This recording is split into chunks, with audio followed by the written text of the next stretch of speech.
Welcome to Life Stories. Life is a journey filled with unexpected twists and turns, where love, betrayal, and personal growth often go hand in hand.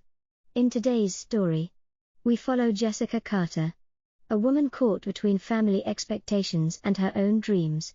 From the joy of a wedding day to the shocking truths that unravel her world, Jessica learns profound lessons about loyalty, resilience, and the power of choosing her own path. Stay tuned as we dive into her journey. Don't forget to subscribe to the channel to begin today's life story. As I sat in my office on the 52nd floor of the New York Financial Center, the city skyline stretched out before me, bathed in the soft hues of the twilight. My desk, cluttered with investment reports and unanswered emails, was a reflection of the chaos in my mind. I sighed deeply and leaned back in my chair, feeling a weight settle on my chest. There was so much to do, yet I couldn't shake off the nagging feeling that something wasn't quite right. Jessica, we need to finalize the Anderson family's asset allocation review. My colleague Michael called, breaking my thoughts. But just as I was about to respond, my phone buzzed with an incoming call. It was from my sister, Ashley. The third time that day. I couldn't help but let out a deep sigh. "Excuse me," I muttered to Michael, picking up the phone, already knowing what was coming. "Hey sis. Are you free? I found the most adorable dress. It's perfect for Instagram." Ashley's voice bubbled with excitement on the other end. I closed my eyes, pressing my temples. "I'm at work right now, Ashley," but she was relentless. "Please. I absolutely need this dress. My followers are growing, and I need new content." I felt my frustration rise, but I took a breath and forced myself to stay calm. "All right. What's the budget?" I asked, knowing what the answer would be. "Just $3,000. It's a steal," she replied, almost sounding offended that I would even ask. I frowned, but, with a sinking feeling in my stomach, I found myself silently sharing my credit card details with her. As I did, my mind flashed to the numbers on my household ledger, mortgage payments for my parents, Ashley's startup funds, and her monthly living subsidies. It all weighed on me like a constant burden I could never escape. That evening, as we sat down for our usual Sunday dinner at our parents' house, Ashley twirled around in her new dress, her phone in hand, proudly showing off her latest Instagram post. "Look, I've already gotten 500 likes," she announced, her face lighting up with that familiar self-satisfaction. "That's wonderful, Ashley," my mother said, beaming with pride. "Your dedication to pursuing your dreams is truly admirable." Dad chimed in. "Our daughter really has a talent for social media." I continued to eat in silence, feeling like a stranger at the table. The conversation, as always, shifted to Ashley's latest travel plans and her growing Instagram fame, while I felt more and more invisible. At some point, my mother, ever the one to steer conversations back to family matters, asked, "By the way, how are the wedding preparations with James going?" The question pulled me from my thoughts, and my heart warmed at the mention of James. "Wonderful," I replied with a smile. "We've secured the Grand Hyatt for the wedding. It's going to be beautiful." My mother clapped her hands. "Oh, that's the finest hotel in New York," she exclaimed. "James's parents arranged the venue, right?" "Yes. It's a typical choice for the Morrison family," my father remarked, tilting his glass. "Medical equipment manufacturers, always going for the best." I sighed quietly. "James and I don't care about those things," I said, wanting to keep the conversation focused on what mattered to us, not the social status my parents were obsessed with. "But isn't it important?" my father insisted, his eyes narrowing. "Social status, Jessica. It's about showing the world that you've arrived." Before I could respond, Ashley, noticing the shift in the conversation, interjected, "Hey, can I do an Instagram live during your wedding?" I set my fork down slowly, the weight of the question sinking in. The tension between my family's expectations and my own desires felt suffocating. Outside the window, a spring breeze scattered cherry blossom petals. And for a moment, I let the peaceful sight calm my mind. "Let me think about it," I muttered, trying to push the thoughts of my family's demands away. As I stood up to leave, my mother embraced me at the door. "You're such a good girl," she whispered, tears in her eyes. "Always putting family first." I nodded, though the words felt hollow. In the car, as I drove away, I glanced at the lights of their house in the rearview mirror. It was a moment of quiet reflection. I had supported my family for 10 years, putting their needs before my own, sacrificing my happiness in the process. And yet, I couldn't help but wonder if they truly saw it. If they really understood the weight I carried for them. That night, a message from James popped up on my phone. "Working late again?" "No," I replied. I was at my parents' house. "Family time is important." James's words were kind, as always. "How about dinner with my parents this Sunday?" I smiled.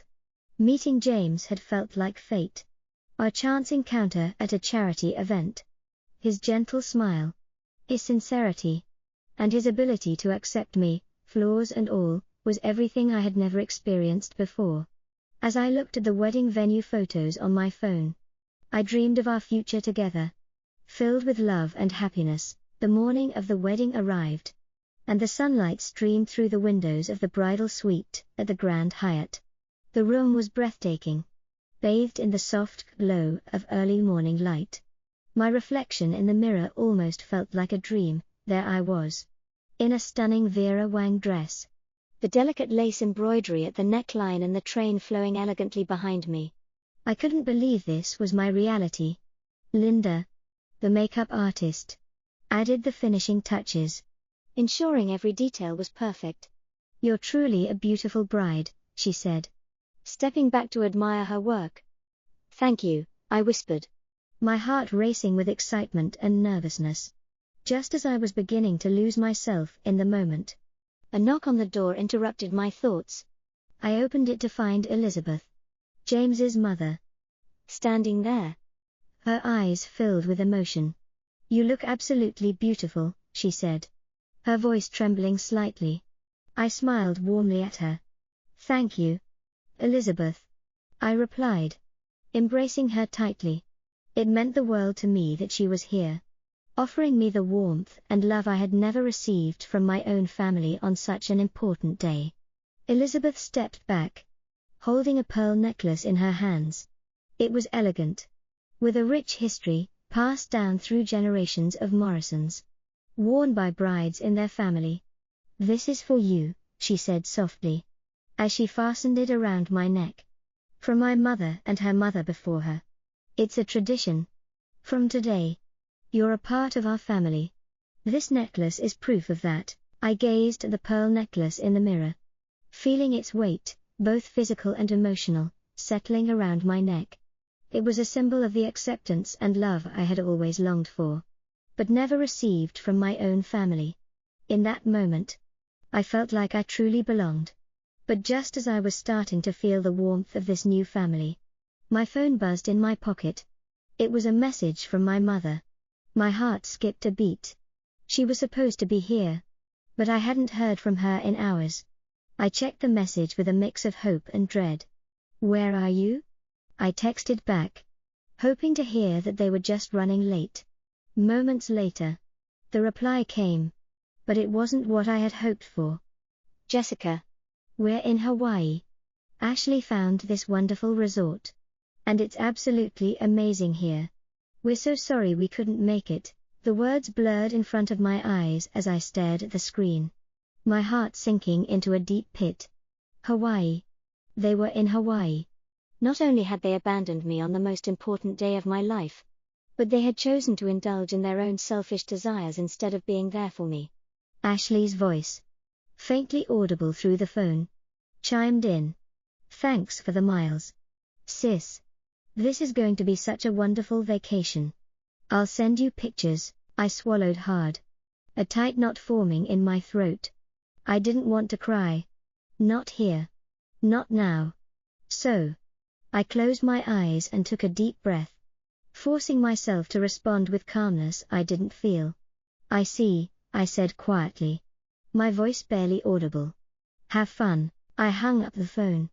The coldness of the room surrounding me. The makeup artist and dress designer exchanged uneasy glances before quietly stepping out. Sensing the tension, Elizabeth, however, remained. She placed a comforting hand on my shoulder. But I barely felt it. My thoughts were miles away. My emotions swirling in confusion and hurt. I'm fine, I whispered, standing up and wiping away the single tear that had slipped down my cheek. Let's begin the ceremony, Elizabeth nodded, though her eyes betrayed her worry. Just then, James entered the room, his face breaking into a gentle smile. He walked toward me, his arms open. You look stunning, he said, his voice warm and full of love. He could see the tension in my face. And without asking, he embraced me tightly. I'm here for you. Whatever happens, I'll be by your side. I closed my eyes, savoring the comfort of his embrace. But I knew deep down that I was standing at a crossroads. This wedding, this day, was supposed to be about the love and connection we shared. But the absence of my family felt like an insurmountable weight on my shoulders.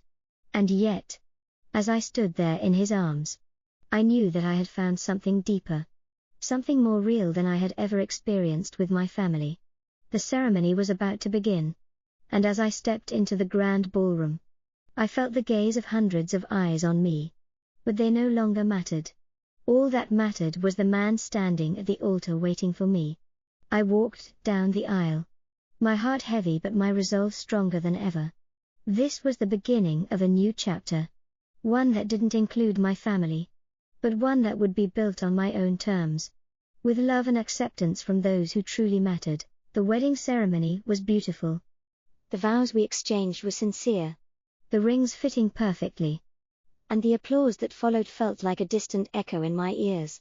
But as I stood there next to James, exchanging smiles with him and feeling the weight of my mother's absence, something inside me cracked open.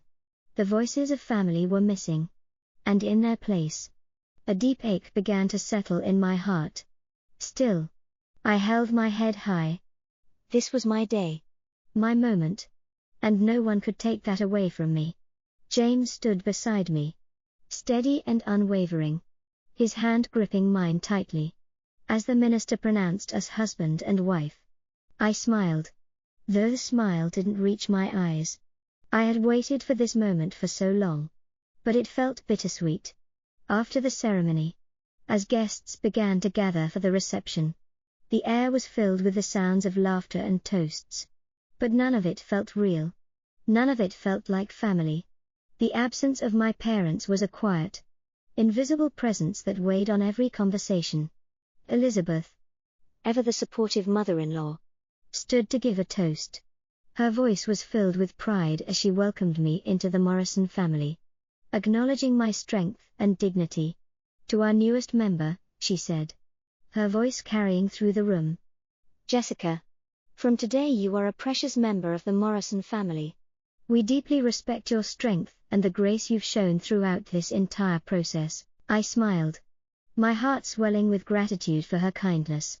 But my thoughts remained fixed on my family, the family who had chosen to stay in Hawaii, the family who had failed to show up when it mattered most. As the night wore on, James and I shared a quiet moment together.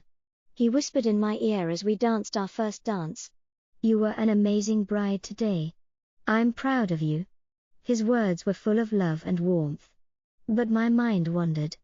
It wasn't just about the wedding day, it was about what came after. When we returned to our new home that evening, the place was filled with unopened wedding gifts, each one more elaborate than the last. The Morrisons, rich and influential, had spared no expense in celebrating our union. Yet, I couldn't bring myself to appreciate the extravagance. Instead, my eyes lingered on the phone in my hand.